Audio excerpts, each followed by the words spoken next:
বিসমিল্লাহির রহমানির রহিম।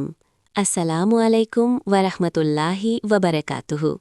প্রিয় দর্শক ও শ্রোতাবৃন্দ, আজ আমরা শুনব কিছু অপূর্ব ঘটনা যেখানে ফুটে উঠেছে প্রিয় নবী হজরত মোহাম্মদ সাল্লাল্লাহু আলাইহি ওয়াসাল্লামের মধুর রসিকতা, সাহাবীদের সাথে ভালোবাসা এবং আল্লাহর পথে দানের অনন্য উদাহরণ।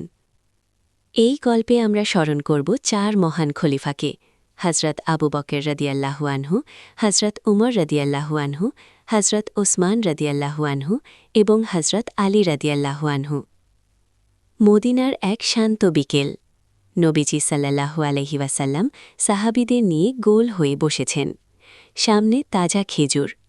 সবাই ভালোবাসা ও প্রশান্তির পরিবেশে খেজুর খাচ্ছেন।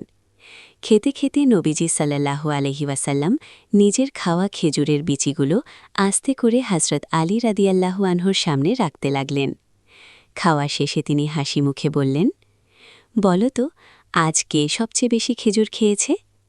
সাহাবীরা বললেন, আল্লাহর রাসূলই ভালো জানেন। নবীজি বললেন, যার সামনে বিচি বেশি সে বেশি খেয়েছে। সবাই দেখল হজরত আলী রাদিয়াল্লাহু আনহুর সামনে বিচি বেশি।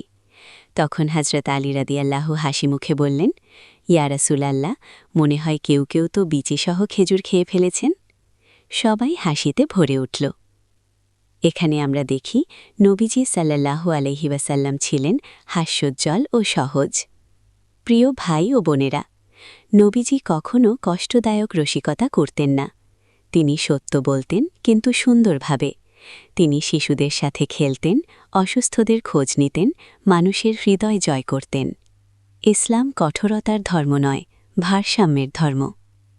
একসময় মুসলিম সমাজের প্রয়োজন পূরণে তহবিল সংগ্রহ করা হচ্ছিল। নবীজি সাল্লাল্লাহু আলাইহি ওয়াসাল্লাম বললেন, যার যত সামর্থ্য আল্লাহর পথে দান করো। সাহাবীরা দান করতে লাগলেন। ওমর রাদিয়াল্লাহু আনহুর দান। হাসেদ ওমর রাদিয়াল্লাহু আনহু নিজের সম্পদের বড় অংশ নিয়ে এলেন। তিনি মনে মনে ভাবলেন, আজ হয়তো তিনি সবার আগে থাকবেন। উসমান রাদিয়াল্লাহুর বিশাল অবদান। হজরত উসমান রাদিয়াল্লাহু বিপুল সম্পদ দান করলেন, অর্থ, সরঞ্জাম, সহায়তা। নবীজি তার দানের প্রশংসা করলেন, যা তার মর্যাদার প্রমাণ।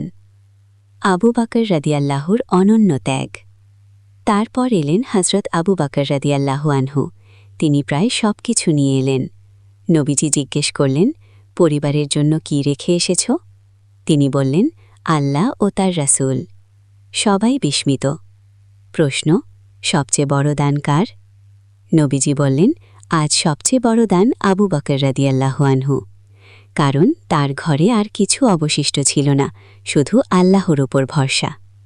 কেন উসমান রাদিয়াল্লাহু থাকা সত্ত্বেও? এখানে শিক্ষা হল, উসমান রাদিয়াল্লাহু পরিমাণে মহান দাতা। আবু বকর রাদিয়াল্লাহু ত্যাগ ও তাওয়াক্কুলে অনন্য।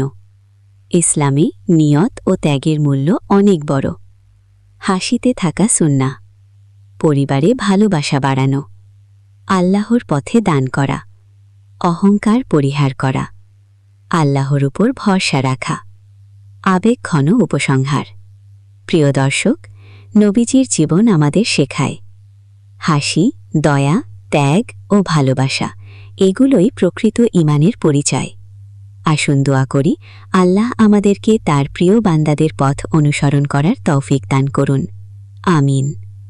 নবীজি ছিলেন এতিমদের আশ্রয়স্থল। তিনি নিজেও এতিম ছিলেন, তাই এতিমের কষ্ট গভীরভাবে অনুভব করতেন। যখন কোনো এতিম শিশু তার কাছে আসত, তিনি তাদের মাথায় হাত বুলিয়ে দিতেন, কোলে নিতেন, ভালোবাসা দিতেন। তিনি বলতেন, যে এতিমের দেখাশোনা করবে, জান্নাতে সে আমার খুব কাছে থাকবে। ভাবুন, কেমন হৃদয় হলে মানুষ এতিমদের জন্য এ কথা বলেন। সমাজের দুর্বল মানুষের পাশে। নবীজি শুধু কথা বলেননি, কাজ করে দেখিয়েছেন। তিনি বিধবা, দরিদ্র, অসহায় সবার পাশে দাঁড়াতেন। কখনো কারো সাহায্যের অনুরোধ ফিরিয়ে দিতেন না। কেউ দরজায় এলে তিনি মনোযোগ দিয়ে শুনতেন। এটাই ছিল তার নেতৃত্বের সৌন্দর্য। অনেকে ভাবেন দয়ালু মানেই দুর্বল, কিন্তু নবীজি ছিলেন অত্যন্ত সাহসী ও দৃঢ়চেতা। যুদ্ধের কঠিন মুহূর্তে সাহাবীরা বলতেন, সবচেয়ে সামনে থাকতেন আল্লাহর রাসূল। তিনি ভয় পেতেন না, কারণ তার ভরসা ছিল আল্লাহ। কঠিন পরিস্থিতিতে তিনি কখনো হতাশ হননি। অত্যাচার, কষ্ট, অপমান সব সহ্য করেছেন ধৈর্যের সাথে। তার জীবনের প্রতিটি ধাপ আমাদের শেখায় ধৈর্য আর বিশ্বাস মানুষকে মহত্ব দেয়। লিডারশিপের সৌন্দর্য। নবীজির নেতৃত্ব ছিল ভালোবাসার নেতৃত্ব। তিনি আদেশ দিতেন, কিন্তু কঠোরতা দিয়ে নয়, হৃদয় দিয়ে।